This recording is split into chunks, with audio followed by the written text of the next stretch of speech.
Hello Aquarius, welcome to Guruma Hindi चारो। और ये रीडिंग है 31 मई से लेके 6 जून तक की। तो चलिए देखते हैं आपके लिए क्या मैसेजेस हैं और आप क्या एक्सपेक्ट कर सकते हैं अपनी लव लाइफ में इस वीक में। Messages for Aquarius.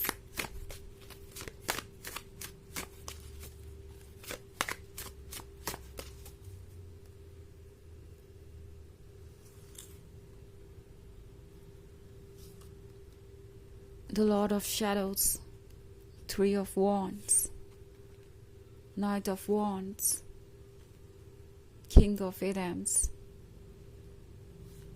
and Nine of Pentacles. Okay. So मैं यहाँ देख रही हूँ Three of Wands. Three of Wands के साथ ये एक लॉन्ग डिस्टेंस रिलेशनशिप के बारे में हो सकता है। सो मे बी आप इस पर्सन से कहीं ऑनलाइन मिले हो या किसी लॉन्ग डिस्टेंस रिलेशनशिप में हो सकते हैं आप। बट द थिंग इज कि ये चीज़ अभी नई नहीं लगती है। ऐसा लगता है कि अभी बस शुरुआत हुई है इस जर्नी की और अभी आपको बहुत कुछ जानना बाकी है इस पर्सन के बारे में। ऑल्सो ये पर्सन भी सोच रहा है कि ये जर्नी उन्हें करनी चाहिए या नहीं, या ये रिलेशनशिप कितना दूर जाएगा। क्योंकि हो सकता है कि एक ब्यूटीफुल शुरुआत के बाद, एक अच्छी खासी शुरुआत के बाद, ये पर्सन शायद बिना किसी रीजन के ही किंग ऑफ एथम्स बना हुआ बैठा है। मतलब किसी चीज को लेके बहुत जिद्दी हो सकते हैं, किसी स्ट्रगल को लेके ये पर्सन काफी ज्यादा फ्रस्ट्रेटेड है। ऐसा नहीं लग रहा कि ये सिर्फ इस रिलेशनशिप का असर है। किंग ऑफ एथम्स बहुत सारी चीजों से डील कर रहे हो सकते हैं एंड मे बी इस पर्सन के बारे में आपको सब कुछ नहीं पता।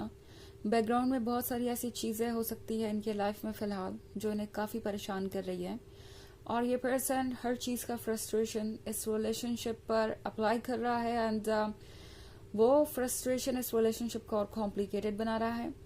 ऑल्सो किंग ऑफ एथम्स को ऐसा लगता है जैसे कि इस समय उन्हें सिर्फ कोई सुनने वाला चाहिए, ना कि एडवाइस देने वाला या कोई प्रॉपर गाइडेंस देने वाला। इस पर्सन को नहीं लगता कि उन्हें इसकी जरूरत है एंड ये चीज इस रिलेशनशिप को और कठिन बना रही है।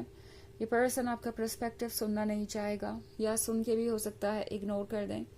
ये पर्सन बहुत ज्यादा ओपन नहीं लग रहा है अपनी फीलिंग्स को लेके एंड ये एक बहुत बड़ा इशू है। ओके ये पर्सन ये नहीं समझ पा रहा कि किस तरीके से वो चीजों को हैंडल करें एंड बजाय कम्युनिकेट करने के, आपसे किसी बात को डिस्कस करने के, ये पर्सन हो सकता है बिल्कुल साइलेंट हो गया हो, बिल्कुल स्टबर्न हो गया हो और किसी पेनफुल सिचुएशन में हो। इस पर्सन को ये भी रियलाइज हो रहा है कि इन द एंड जो भी होगा वो अनप्रिडिक्टेबल ही है। इस पर्सन को ऐसा लग रहा है जैसे कि कुछ ऐसा है जैसे वो नहीं जानते। फ्यूचर को वो समझना चाहते हैं, सब कुछ एक बार में जानना चाहते हैं एंड वो इस पर्सन के लिए पॉसिबल नहीं हो रहा है, इसलिए भी ये थोड़े फ्रस्ट्रेटेड हैं। इस पर्सन को पता ही नहीं कि ये शिप उन्हें कहाँ लेके जाने वाली है, ये रिलेशनशिप, ये जर्नी उन्हें कहाँ लेके जाने वाली है, इसलिए ये पर्सन बहुत ज्यादा सोच रहा है ओके इस जर्नी को स्टार्ट करने से पहले। दूसरी तरफ लॉर्ड ऑफ शैडोज है, तो इस पर्सन को अच्छी तरीके से दिख रहा है कि आप उनके बिना भी कंप्लीट हैं। ऐसा नहीं है कि आपको उनके सहारे की जरूरत है किसी वजह से। आप ऑब्वियसली खुद को संभाल सकते हैं और ये पर्सन एक और चीज यहाँ पे बहुत क्लियरली समझ चुका है कि एक्वेरियस उन्हें आपको आपका स्पेस देना होगा। अगर वो ऐसा नहीं करते हैं तो ऑब्वियसली वो आपको लूज कर देंगे और ये रिलेशनशिप हेल्दी तो नहीं रहने वाला है। ये पर्सन ये रियलाइज कर रहा है कि उन्हें अगर कुछ भी चाहिए तो उन्हें ये समझना पड़ेगा कि वो बिल्कुल आपके बराबर है। ओके वो किसी भी तरीके से इस रिलेशनशिप को डोमिनेट नहीं कर सकते। इनफैक्ट अगर उनकी उम्मीद ये है कि आप सिर्फ सुनते जाएं, कोई ओपिनियन ना दें, कोई रिएक्शन ना दें, तो वो ऑब्वियसली बहुत मुश्किल है। ये पर्सन आपकी बोल्ड पर्सनालिटी को देख पा रहा है। नाइट ऑफ वॉन्ड्स के साथ इस पर्सन को पता है कि आप गॉर्जियस है, आप डिजायरेबल है एंड आपकी ये पर्सनालिटी ऑब्वियसली बहुत सारे लोगों को अट्रैक्ट करती है। इस पर्सन को ये भी समझ में आ रहा है कि आप बोल्ड हैं एंड अपनी जर्नी को खुद तय कर सकते हैं। सो 9 ऑफ पेंटिकल्स के साथ ये बहुत कुछ सोच रहा है, और ये जो भी सोच है ये इन्हें परेशान भी थोड़ा कर रही है। एक तरफ तो ये पर्सन आपसे बहुत ज़्यादा अट्रैक्टेड है, उन्हें पता है कि आपके जितना वो किसी और से कभी अट्रैक्ट नहीं हुए एंड होगे भी नहीं। उन्हें लगता है कि आप में वो हर चीज़ है जो उन्हें चाहिए। एक तरफ उनका दिल है जो सपने देख रहा है फ्यूचर के, फैमिली के, हैप्पीनेस के। दूसरी तरफ उनका दिमाग है जो उनसे कह रहा है कि आगे डेंजर है, फ्यूचर में क्या होगा आपको पता नहीं, कहीं आपको एक्वेरियस ने छोड़ दिया तो, कहीं एक्वेरियस सेल्फ सेंटर्ड हो गए तो, कहीं ऐसा हुआ तो, कहीं वैसा हुआ तो ये सारी चीजें इस पर्सन को रोक रही हैं आपकी तरफ बढ़ने से फिलहाल। ओके, हालांकि ये एक जनरल रीडिंग है तो ये सबसे रेजोनेट नहीं होगी। एनर्जी रिवर्स हो सकती है अगर आप क्रॉस वॉचर हैं। इसके अलावा अगर आप पिछले वीक की रीडिंग देखना चाहें तो उसका लिंक आपको डिस्क्रिप्शन बॉक्स में मिल जाएगा हमेशा की तरह। चलिए आगे बढ़ते हैं और देखते हैं और क्या मैसेजेस है आपके लिए।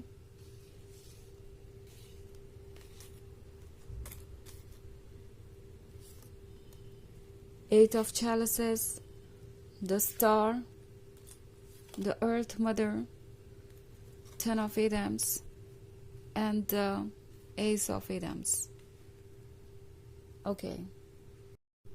So हमारे पास है द स्टार। द स्टार के साथ ये पर्सन फिक्सेटेड है आप पे।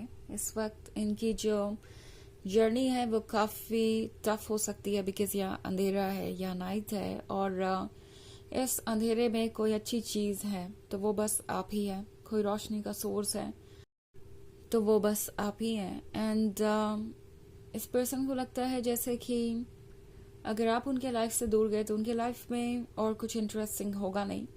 बट ये जानते हुए भी ये पर्सन इस वक्त ये रिस्क ले रहा है आपसे दूर जाने का, इतना स्टबर्न होने का। ये पर्सन ऑब्वियसली जानता है कि वो क्या कर रहे हैं, but at the same time इस पर्सन को फिलहाल लगता है कि उनका ईगो ज़्यादा इम्पोर्टेंट है, उनके इश्यूज ज़्यादा इम्पोर्टेंट है। ये रिलेशनशिप वेट कर सकता है, आप वेट कर सकते हैं। ऑल्सो एट ऑफ चैलिसेस के साथ एक्वेरियस, ये पर्सन ये भी जानता है कि आपने उन्हें कितना कुछ ऑफर किया है। ओके, ऐसा नहीं है कि आप कभी गुड लिसनर थे ही नहीं, या आपने कोशिश नहीं की उनका पर्सपेक्टिव समझने की, या आप कुछ भी उनके अकॉर्डिंग करना ही नहीं चाहते थे। आपने जिस हद तक हो सकता था उस हद तक एफर्ट किया। एंड एट ऑफ चैलिसेस को ये पर्सन देख के समझ चुका है कि 10 ऑफ चैलिसेस में से 8 तो आप इन्हें कंट्रीब्यूट किए हैं, और अब वो 2 और कप्स कंट्रीब्यूट नहीं कर पा रहे। सो ये पर्सन जानता है कि कहीं ना कहीं ये फेलियर उनके साइड से है। ऑल्सो द अर्थ मदर है, तो इस पर्सन को ऐसा लगता है कि आपके साथ एक नई शुरुआत हो सकती है, एक नया फ्यूचर आप दोनों क्रिएट कर सकते हैं। But at the same time ये पर्सन इसकी हिम्मत नहीं कर पा रहा। 10 ऑफ एडम्स के साथ ये पर्सन स्टक है अपनी जगह पे, एंड यहाँ से मूव नहीं कर पा रहा। ये जो प्लेस है ये बहुत ही अजीब है। ओके, जहाँ पे भी ये इस वक्त है वो इन्हें पसंद तो नहीं है, but at the same time इनका ईगो यहीं रुका हुआ है, और ये पर्सन अपने ईगो से इतना ज़्यादा बाउंड है इस वक्त कि ये भी उसी 10 ऑफ सोर्ड्स का शिकार हो गए हैं। 10 ऑफ सोर्ड्स ऑल्सो आसपास की नॉइज के बारे में है, उन एडवाइसेस के बारे में है जो उन्हें मिल रही है दूसरों से, और ये भी इस रिलेशनशिप को कोई कम हार्म नहीं कर रही, क्योंकि यहाँ पे एस ऑफ एडम्स का कार्ड है। यहाँ हो सकता है इस पर्सन ने पूरी तरीके से साइलेंस रखा हुआ हो एंड कुछ भी नहीं कह रहे, और ये इस सिचुएशन को और भी टफ बना रहा है। ओके, एक्सपेक्टेशन सारी आपसे है। चलिए देखते हैं ऑरेकल मैसेज क्या है।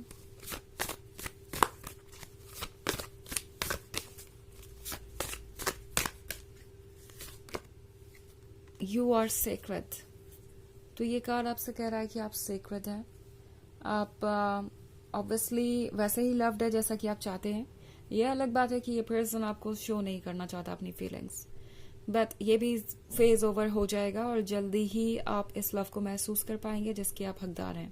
ओके, तो ये है रीडिंग इस वीक की। आई होप आपको अच्छी लगी होगी। Thanks for watching. Till next video, bye.